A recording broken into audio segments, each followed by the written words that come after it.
You're not ready, and I just didn't. I just want out. I'm done with the whole situation. You know, I wish you the best.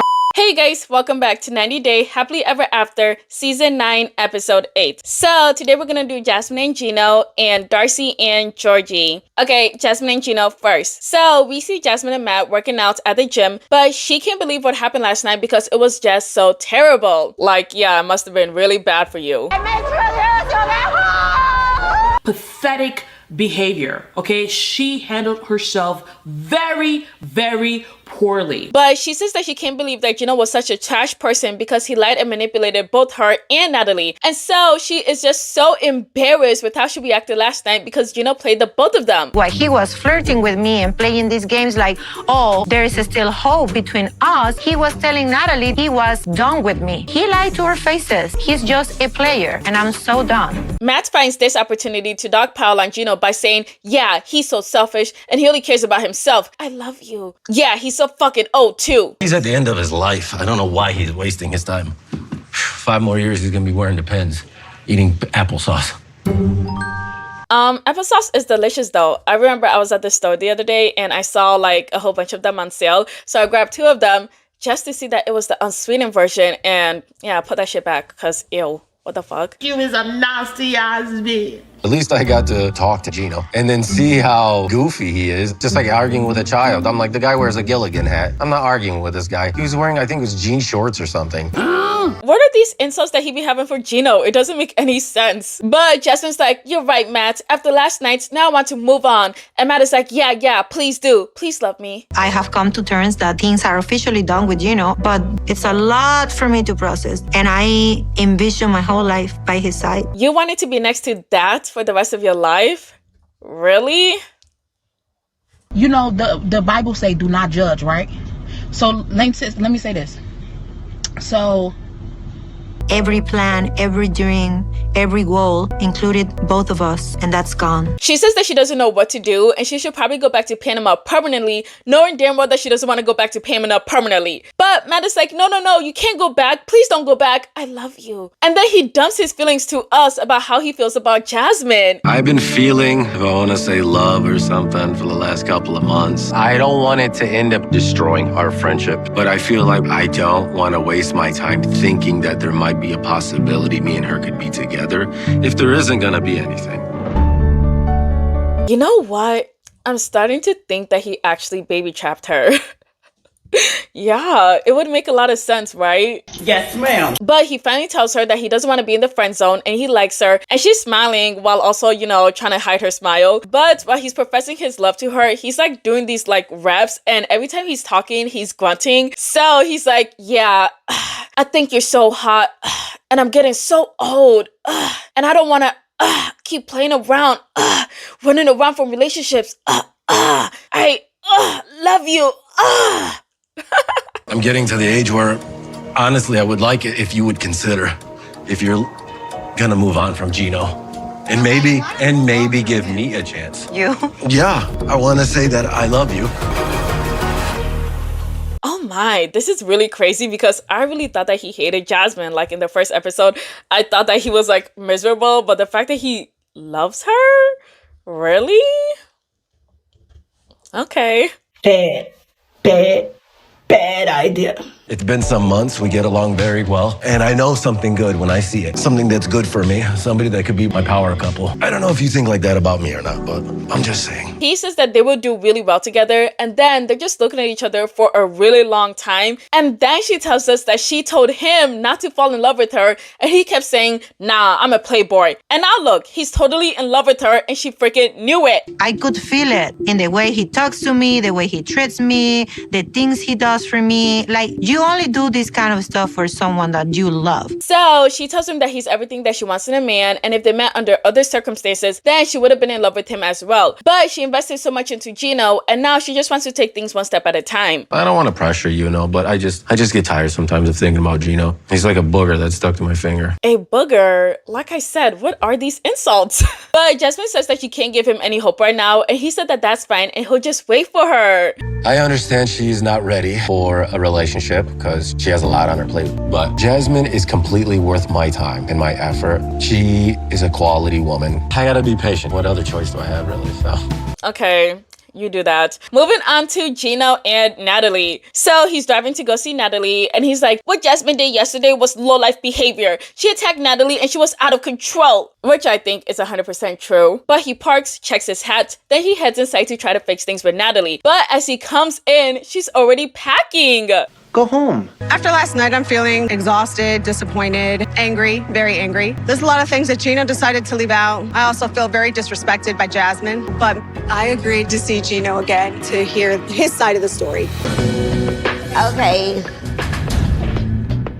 But she tells him that from day one, she kept telling him to work things out with Jasmine. And if she knew that there was no closure, then she wouldn't have come. And Gino's like, I thought I did give her good closure. But it wasn't. Or what I said. But it wasn't. And I wish you would. And I know other people have opinions, but my opinion's different than your opinions. And she looks at him like, what? And I'm also like, what? Because if the closure was good and clear, then Jasmine wouldn't be screaming and hollering and calling Natalie a whore. And so because of that, she just looks at him and she looks fed up.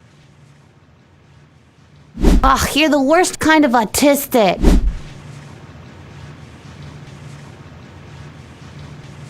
But she continues saying that Jasmine thought that there was hope that they would be together again, and Matt backed her up. And that pisses off Gino. Matt, he's scum of the earth, low life. Look at Matt. Oh, I'm Rico Suave. Oh, I have no problem with the women. Well, but Matt is like so short, how is he gonna get a date? What? Because all the women are taller than Matt. Honestly, that... And I'm gonna tell him that next time I see him. What?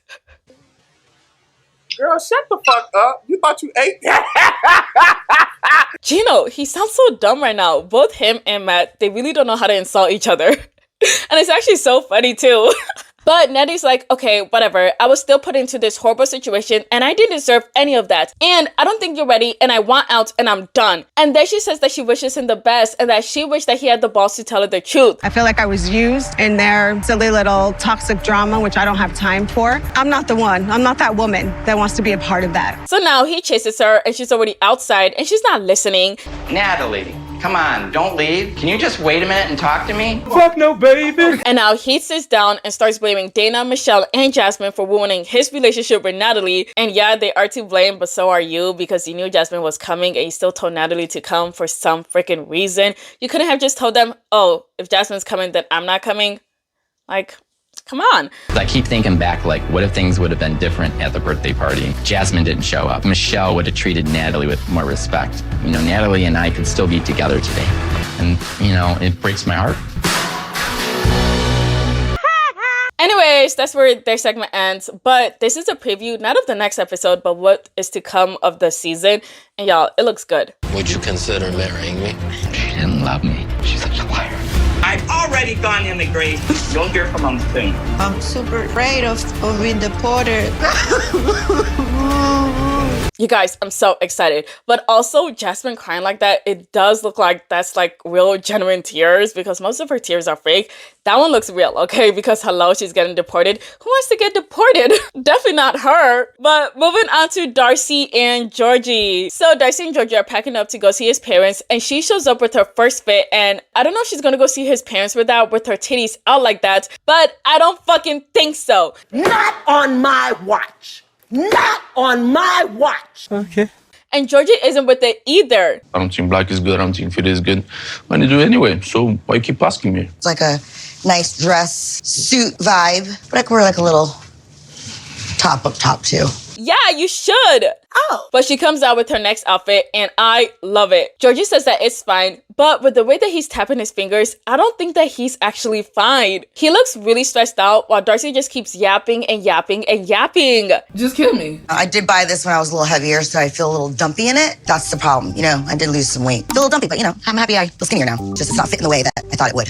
Haven't tried it on in a while. It's like slipping and sliding in it, and I think I can make the black one a little bit more conservative with the bodysuit underneath. So let me put on the black one. Let me put like something underneath the blazer so it's less, you know, skin. It's classy, it's chic, and I'll cover up the skin up top. You guys, not gonna lie, I thought that I talked too much, but Darcy, girl, you take the cake. Oh my gosh. Let me put on the black one. Let me put like a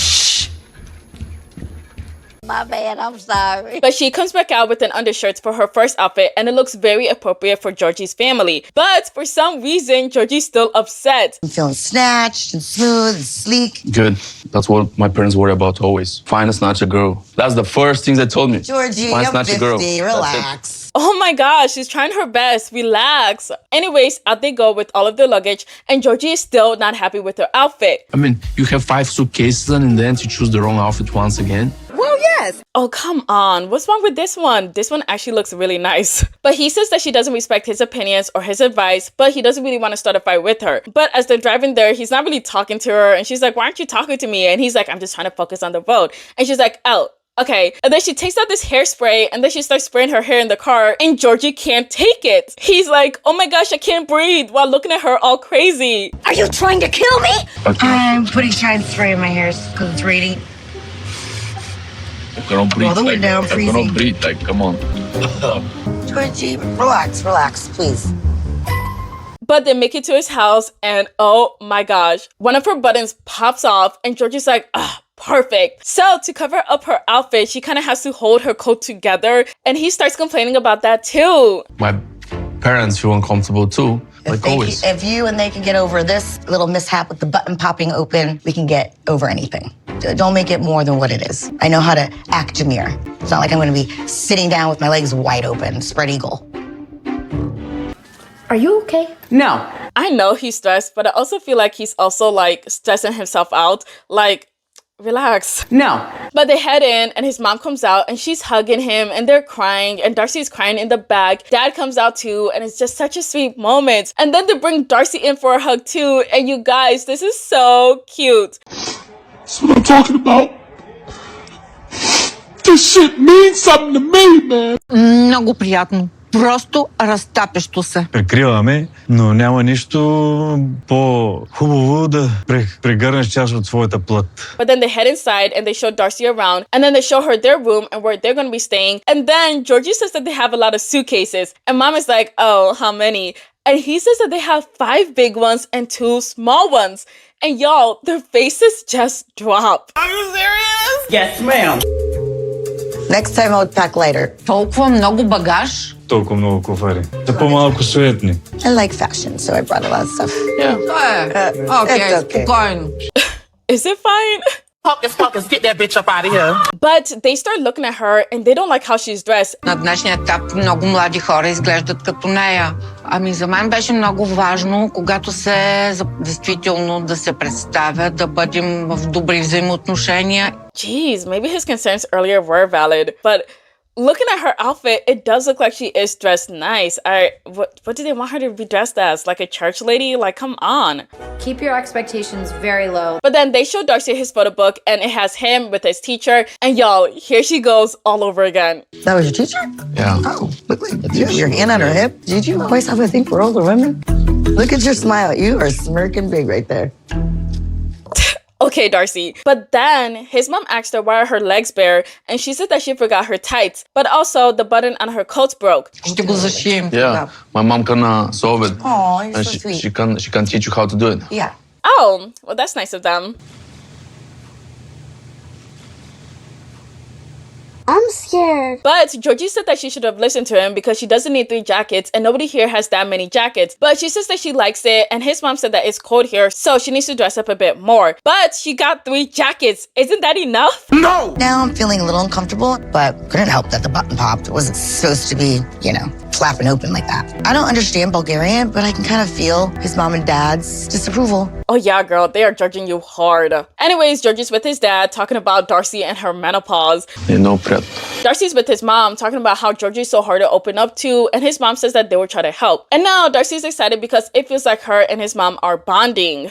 I think Ginka and I are getting super close. I mean, she even sewed my button for me. I know she knows about the time when Georgie and I broke up, but I'm happy that she's not upset about that and she wants to help, because I can't keep living the way I'm living in Miami, knowing that Georgie can't be open and honest and transparent with me. But I really didn't like that because it was like she was venting to his mom, saying like Darcy doesn't really communicate, he doesn't really open up. I'm just like, this is your first date meeting them. Why are you talking about you guys' relationship problems? You should be talking about something else. Not that. Oh my God. time and place. Anyways, it's an hour later and they're getting ready for dinner. That bread looks really good. Like nice and squishy. They look like mine. Nice and squishy like mine. Like what? Nothing. Never mind. Darcy, please. But his mom brings up what they talked about earlier and she tells him that he needs to listen and to be patient. And he's like, oh, you told her about our problems? And she's like, yeah, I sure did. And now he's upset. First, she arrived in inappropriate clothes, and now this. I want my parents to enjoy the moment of seeing me in so long time. Always I wanted was like nice dinner with my parents, and I don't want them to stress them out. Yeah, she could have not brought that up. Why did you bring that up? Why not? But then she continues and she says that she feels like she's not getting everything out of this relationship and she just wants to be in the know. And then she starts crying and he's like, why the fuck are you crying? I'm here explaining to my mom about both of our problems. And so his mom tells him to relax and Darcy's like, let me cry. I don't want you crying. Let me feel, please.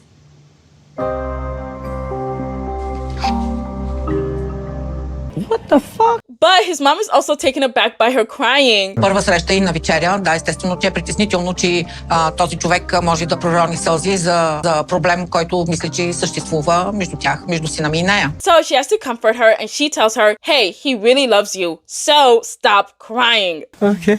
Oh, so sweet. Yes. Yeah. I know. And that's where the segment ends. But Darcy is like a problem maker. She keeps making problems. And, you know, a lot of her points are valid, but she always brings them up at the wrong time. Stop doing that. Anyways, that's the end of this video. But wait, and I give a super thanks to two super thanks. The first one is Shannon Shawcroft. Thank you, sis. You're not my scrapbook again. And next is Infamous. Thank you. You're also my scrapbook. Thank you so much for watching. Please leave your thoughts in the comments below. Please like, share, and subscribe. Thank you.